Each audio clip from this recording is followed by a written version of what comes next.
What's up, everyone? Today we're going to be trying to dig out those bolts that fell out of my feeler gauge when I was checking the valve spec. So first of all, let's see. I found this screw laying in the frame. So I think there's just a knob, and hopefully it's down by the timing chain. And here's the feeler gauge tool. See, there's a big mark there, and that I expect there to be a big knob. And then you can't really tell, but there's like a little mark where the screw went. So I'm hoping there wasn't a washer. I don't have it on video and I can't find it online, but I'm gonna get that cover off and let's hope we find it. Okay, so I got all this off. You have to take the shifter off, and I see a part right there, but what scares me is more things could have fell back in there, or even in there, but I may drain the oil and just flip it to the other side, so we'll see. All right, so it's been quite a while, but I got that part out. That was easy. I think all that's left is that round hand tight nut, and I took this snake light in there. I took my little magnet and I can't get anything, so I'm gonna have to hit this another day. I'm getting too tired, but I also pulled out the strainer, but that's just a tube, so nothing can really get in there. But I'm afraid it's either wedged on something or it's way down in here. So I'm gonna flip it over later. But if that doesn't work, the next step's probably to pull the top end off, see if I can get down in there. And that's a good time to see how the piston's doing anyway.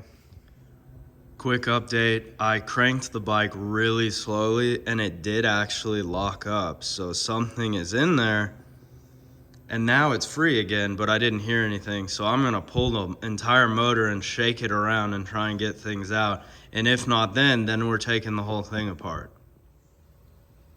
And I was wrong, this pin is like a holding thing. It's a pin for that cover, and there's another one, so I need to put that back in. It just popped out when I pulled it off because it clearly does not fit in this hole.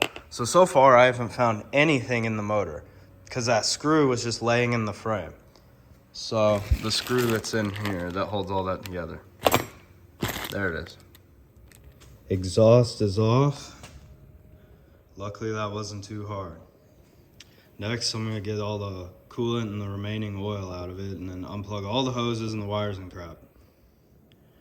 All right, it's about 2 days later. The swing arm bolt, finally got that thing out. That took some aggressive hammering. I had to get really rough with that. I was trying to be kind of cautious and it was really loud. So everything is loose. I'm gonna go ahead and take the cover off because I don't want to unzip tie all that.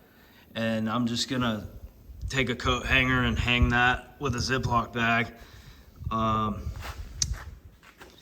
ended up loosening up this air boot a little bit, and I just took the entire assembly straight off the head. I mean, a lot of videos tell you to slowly take apart the throttle body, which is probably sketchy because it's sand and dirt, but it wasn't a problem. I just shoved a paper towel down in there.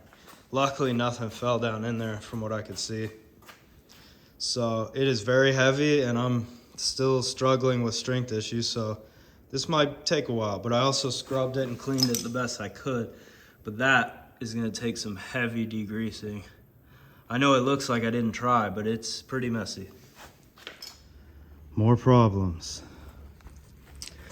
I didn't take the swing arm bolt all the way out, so the swing arm is not completely out of the way. So basically, summarized, you're gonna need every little bit of room to get the motor to rock out if you haven't taken the top end apart. I really should do a top end, but with my fatigue and stuff, I'm just gonna trail ride it for now. I mean, I'll ride pretty hard, but I'm just gonna keep cranking it. It seems healthy.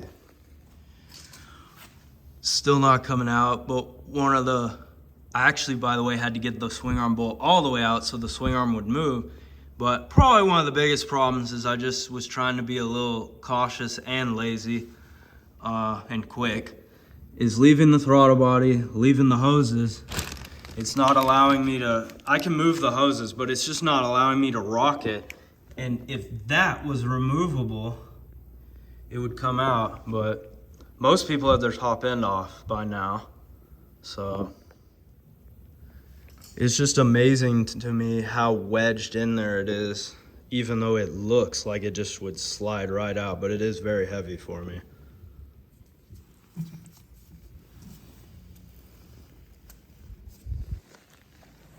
It's pretty wild seeing this motor out of the bike. It's a 2017 model. I bought it from Action Power Sports November 2016, Thanksgiving weekend, I believe. They had like the MSRP or something listed online for $7,300. And so I walk in there, and with all the fees, they're like, it's gonna be like $8,600 or $8,300. And I was like, no way.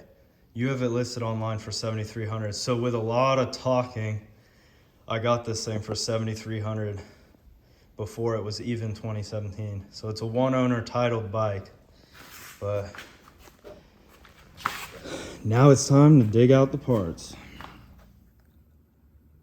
Okay, I don't have much phone memory, but I started by taking the clutch cover off and the water pump cover, and then I realized I might as well just take off the whole thing. And to summarize, I just rocked the motor over and over and over a ton on the cardboard, and I could hear it chinking sometimes. And eventually, the part landed right there. I pulled out this little magnet, and there it is. That thing right there. And the screw never went in there. I'm gonna look at pictures. Hopefully there's no washers. But look at this clutch basket. I mean, this thing is healthy. Like my 125 was all chewed up and it was so old, but that's like 120 hours and it looks fresh. Water pump's good. So I'm gonna throw this thing back together, flush the oil. I think we're good. I would do a top end since it's already on the bike, but after this big project, I'd rather just run it a while and make sure it works correctly. You know what I mean? Because I could have the cylinder done. I have the piston and gaskets and everything I need, but except the timing chain. But, you know, something could be in there and blow. But I'm going to keep cranking it and make sure. But yeah, I can't remember if I said I cranked it upside down. And I was just very slow and cautious, and I could hear it. And I'm not worried about it damaging anything because I was just very careful with it.